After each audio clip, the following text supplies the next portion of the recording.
Hello po sa inyong lahat mga ka-crypto. Ako po si Pinoy Crypto Trader at sa video na ito ay atin pong pag-uusapan ang tungkol sa balitang ito kung saan ay meron daw pong isang Solana trader ang nagawa niyang palakihin or palaguhin yung kanyang investment na $400 patungo po sa halagang $245,000 at nagawa po niya ito sa pamamagitan ng pagti-trade ng isang meme coin at yan po ang ating aalamin sa video na ito. Pero bago po tayo magpatuloy ay nais ko lamang po munang bigyang linaw ang aking disclaimer kung saan ang nilalaman po ng video na ito ay hindi po ito isang financial advice. For education and information purposes lamang po ang layunin nito. Maliban po dito ay nais ko na rin pong magbigay babala na wala pong kahit anumang group chat ang Pinoy Crypto Trader. At ayan, ang sabi po rito ay isang trader ng Solana ecosystem ay nakapagpalit ng halos $400 plus patungong $245,000 sa pamamagitan po ng pagtitrade ng Bork. Ayan, siya po si Bork. Isa po ito sa mga kamakailang ipinakilala na meme coins na Solana based sa loob ng 5 araw. Kaya yan, unang binigyang pansin ng surveillance platform na Look On Chain ang individual sa isang kamakailang post sa X. Sinimulan ng trader ang kanyang paglalakbay sa meme coin noong December 28, 2023 nang siya ay magpalit ng humigit kumulang na 4 na token ng Solana para sa 1.199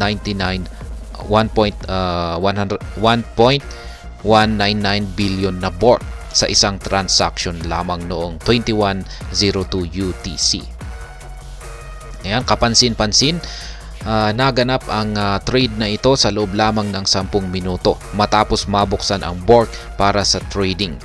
Kinumpirma ito ng Look On Chain. Maikling panahon matapos itong magsimulang makipag-trade sa open market, nakaranas ang meme coin ng malaking pagtaas ng halaga. Kaya yan, sa madaling salita ay meron pong isang trader kay Solana ang nakapagpalit ng kanyang $400 plus patungong $245,000 sa pamamagitan po ng pag-trade ng Bork sa loob ng 5 araw. Nagsimula ang trading sa kanyang Nagsimula po ang trader na ito sa kanyang paglalakbay sa meme coin noong December 28, 2023 at sa pamamagitan ng pagpapalit ng 4 na token ng Solana para sa 1.199 billion na Bork.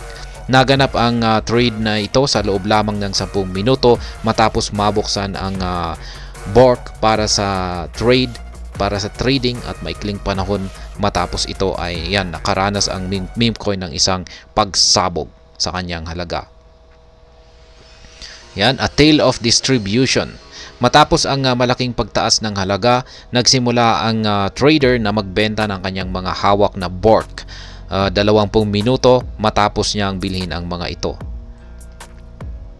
Ang unang pamamahagi ay naganap noong 21:25 sa parehong araw ng pagbili kung saan ay nagpalit siya ng 239.9 na milyong Bork para sa 48.16 Solana na nagkakahalaga po ng $4,864 noong mga panahong iyon. Ilang minuto pagkatapos ay nagbenta pa ang trader ng karagdagang 19.19 na milyong Bork para sa 5.29 na Solana na nagkakahalaga naman ng $534 noong mga panahong iyon.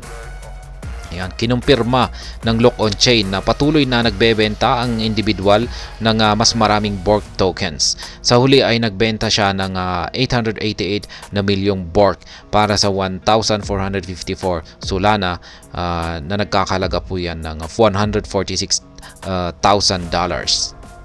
Kaya yan po yung actual na tweet rito ni Look On Chain. Sabi niya rito ay this trader made 2,250 Solana tokens or $245,000 with 4 Solana in 5 days. A gain of 563 times. Kaya yan, ganyan po katindi yung trader na ito.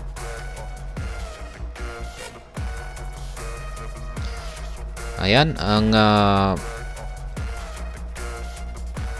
dahil sa pagtaas ng halaga ay tumaas ang mga Ayan, tumaas po ang Bork sa social media. Nagkaroon po ito ng mga interest, at ito yung nagpapalakas ng kanyang pangunahing kakayahang makita at umakit ng mas maraming mga investor demand. Inilunsad ng CoinGecko ang isang kilalang resource sa pagsubaybay ng presyo ng crypto, ang token nitong mga December 30. Kaya yan, umabot sa all-time high na 20 digits 13 ang halaga ng asset ayon sa data mula sa CoinGecko. Sa oras ng pahayag ng Loop on-chain ay may hawak na 311.4 na milyong Bork ang trader na tinutukoy po, na pinag-uusapan po natin dito.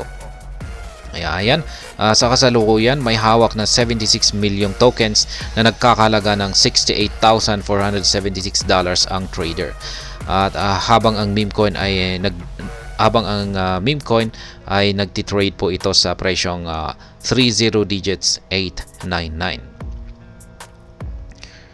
Kaya ayan, ito ang pinakabagong kaso sa development ng meme coin mula sa pennies patungo sa pennies to fortune kay Solana. Ay patuloy na nagrirehistro ang Solana ecosystem ng maraming mga kaso ng ganitong mga trade mula noong lumitaw ang matagumpay na si Bonk. Kaya yan, inumpisaan po talaga ni Bonk, at sunod-sunod na yung ibang mga meme coin na ganito na rin yung kanilang nagiging mga performance. Kaya ayan, kamakailan ay idinokumento ng Crypto Basic ang ilan sa mga kasong ito. Sa isang natatanging kaso ay nagawang palitan ng isang hindi kilalang trader ang $2,220 patungong $5.7 million sa pamamagitan ng pag-trade ng Analos, isang meme coin na Solana based. At na-content na po natin yan. Ang isang anonymous na trader po, nagawa niyang sa kanyang investment lamang na $2,220 ay naging $5.7 million po ito. Kaya yan, meron pang isang trader naman na kumita ng $2 milyon or $2 million sa pamamagitan naman po ng pag-invest ng kanyang $92 sa loob ng 2 araw dito kay Silly. Yan, Silly token. At matapos nitong sumali sa token ay 5 minuto matapos itong mabuksan sa trade ay ayan, binenta po niya yan. Kaya ayan, gayon pa man ay dahil po sa nature ng mga trade na ito at sa oras ng mga investment ay nagpapahiwatig ang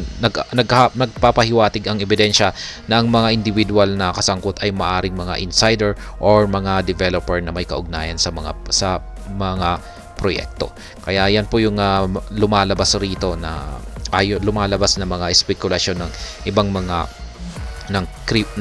crypto community. Yan, malamang ang mga taong ito ayan, nagpapakita ng mga ganitong transactions ay posibleng mga insiders or mga developers mismo. Ayan. Kaya hindi po tayo nakakasiguro kung mga totoong mga investors talaga ang mga ito. Kaya yan, sa madaling salita ay yan nga, matapos ang malaking pagtaas ng halaga ay nagsimula ang trader na magbenta ng kanyang mga hold na Bork. Nagpatuloy po siya sa pagbebenta ng kanyang Bork hanggang sa kanyang naibenta ang kanyang 888 na milyong Bork. Dahil sa pagtaas ng halaga ay tumaas ang mga interest dito kay Bork sa mga social media.